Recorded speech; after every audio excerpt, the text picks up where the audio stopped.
What's going on? This is Marcus and you're at the channel of the Debt-Free Dad. And today's video is the end of the month. It's time to go into the budget closeout so we can see how the budget, how the money played out for the month of June 2021. If you're interested in following my debt-free journey and learning about finance, subscribe to the channel, hit the like button below, hit that bell notification so you can get updated when new content drops. Let's go ahead and talk about it. During the mid-month, covered all the expenses. We're going to get a short recap of all the nuance and the one-time things that came up for this month. And we're going to talk about, hey, y'all saw the thumbnail.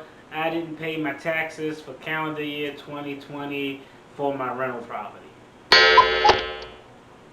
I know, exactly. I just took that pause because I already know what y'all thinking. How in the hell did you not pay your taxes for your rental property? That don't make any sense. I purchased this property in 2007. I always paid the taxes every year since I purchased it in calendar year 2007. But for some reason, somehow, I didn't pay the taxes in 2020. I don't know. That's stupid. It don't make no sense. We're going to talk about it. Let's get in it. Let's talk about this closeout. Let's go. Alright, what's going on, family? Now that we're sitting at the table, let's go ahead and talk about it. I'm going to go ahead and pull some stuff up on the screen so we can take a look. Right now, what we got on the screen is the 2021 June budget. So, let's run through this real quick because I covered all of this in the mid-month and I don't want to make this video too long. And upper left-hand corner, we got all the primary mortgage expenses listed. Primary mortgage, cleaning, electric, water, internet, Sling TV, fraud protection, security, appliance insurance, and Netflix.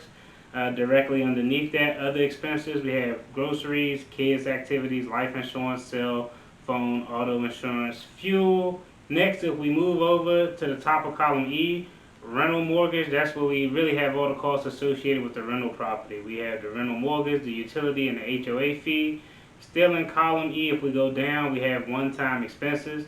And we have the AC repair that I talked to y'all about in the mid-month.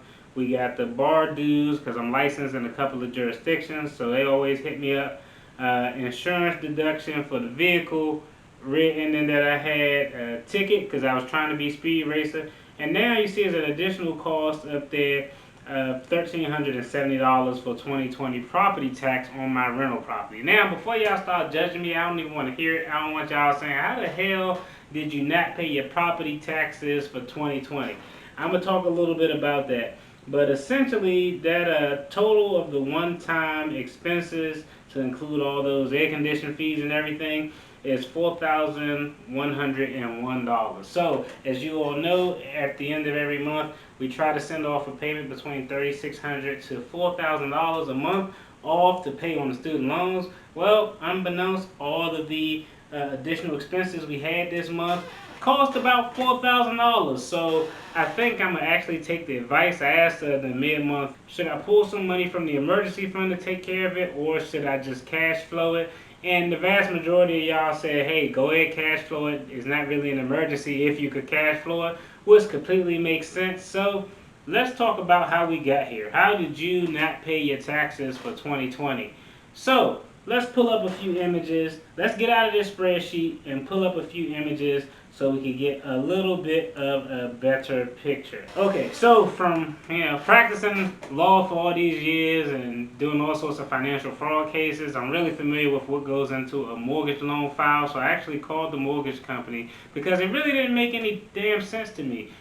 My insurance and my taxes are paid through the mortgage. I had the property since 2007 and never missed a mortgage payment. Made it for 2017, 18, 19, 21, but somehow 20 got skipped. So I was really confused. So I actually reached out, and the only reason I found out about it because in prepping this house for sale, I wanted to just check on the county tax records, and when I checked on the county tax records, that's when I identified it. Actually, my realtor identified it the same time I did, because if I would have saw it and she wouldn't have said nothing to me about it, I would have judged her and probably got a new realtor, but she was on top of her game, so credit to her. So essentially what happened, and I'm going to just say, hey, it's due to no fault of my own. It looks like on October 23rd of 2020, the amount of $1,246.62 was sent to the county in which the property is located to satisfy the tax bill. Subsequently, on November 25th, the county reissued that payment of $1,246.62. According to the file, the mortgage file from the servicer, it essentially says that they reissued that payment for a duplicate because they had a duplicate payment. So what happened, I don't know if you all remember, a couple of months ago when I was doing the budget check-in, I had actually gotten an escrow check when I refinanced and satisfied that mortgage with one servicer and was transferred to another servicer.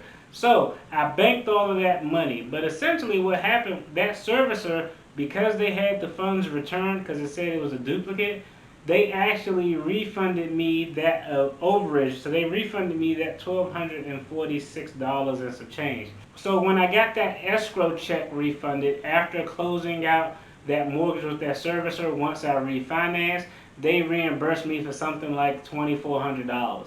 It was the escrow overage. Well, $1,200 of that $24, unbeknownst to me at the time, was for the taxes for calendar year 2020, which I thought was paid because no one told me that anything got returned. I had no reason to believe anything was returned. They didn't notify me that it got returned. The county didn't send me a delinquent tax notice. So, of course, the ball was dropped by multiple parties. I'm actually blaming this on the county, though. The county tax office screwed this up. So once I identified the mistake, I actually reached out to the county. I actually got a hold of a high-speed young lady who was willing to square me away.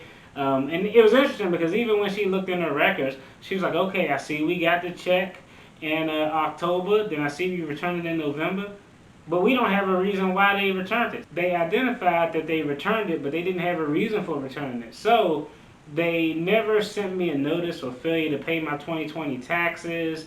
The servicer, because the loan was closed out during the refinance, they never notified. They just say, oh, well, we must have already paid it and accidentally sent 2 checks. So I didn't get any notice from the servicer that the tax check was refunded or that they could have sent a potential duplicate. The county sent the check back, but in their records they have no clue why they sent it back. So they didn't even have anything that says duplicate or anything to that effect. But of course, you already know what they did. Subsequently, they provided no notice of failure to pay the 2020 taxes. As you can see from this visual, you can see that the taxes were paid in 17 at the top, 18, 19, then 20, you see an amount open of $1,307.42. The check got returned. They had no clue why they returned it. The servicer didn't notify me that the check got returned, but when they paid me my escrow overage, when the account was closed out during the refinance, they just gave me this huge check.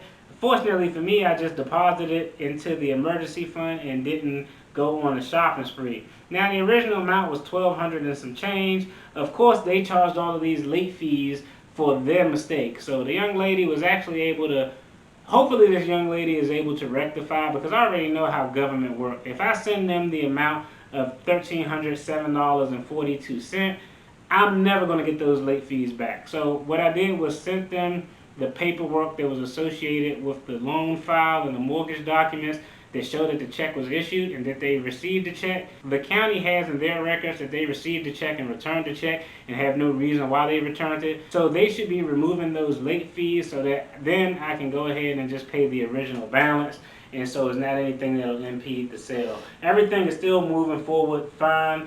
It's just, one of those things that we identified. So it wasn't no fault of my own. It was just, I don't know. When people have multiple things to do, I can understand how you can drop the ball. Me, I have like a 2.5 to 3 item limit of things that I can multitask and do. But if you're in charge of receiving checks to satisfy the tax liability for a property, you got one job. You get the check, you look to make sure there's no other checks and it hasn't already been paid, then you process the check and it gets cash and the taxes are paid to the county. You had one job, and not only did you return the check, you didn't put a reason why you returned the check. You didn't state that it was a duplicate. Luckily in the mortgage file, the mortgage company reached out and they were informed over the telephone by an individual that it was because they had a duplicate check. Then once they eliminate the late fees, I'll go online and pay the remaining balance. That's how this month's June budget played out. Between the air conditioner repair, where the brother was up there sweating like a slave, between the deductible for the vehicle fender bender that I gotta pay, and between this tax bill that I thought was paid that wasn't paid, it kind of just zapped everything. So it looks like I'm gonna skip this month and not send the payment off to the student loan because I had the cash flow of all of these over $4,000 of additional expenses, then just pick back up next month. As always, I appreciate y'all tuning in. I hope y'all like the spreadsheets and the visuals. Since y'all wanted something a little bit more detailed, y'all take care. Have a blessed one. It's hot, so y'all be safe. I love y'all. Peace. Hey, if you're still tuned in right now, there should be a few videos popping up along with a subscribe button. So if you aren't subscribed, become a part of the family, hit that subscribe button, and check out these two videos below. Definitely more content you'll enjoy.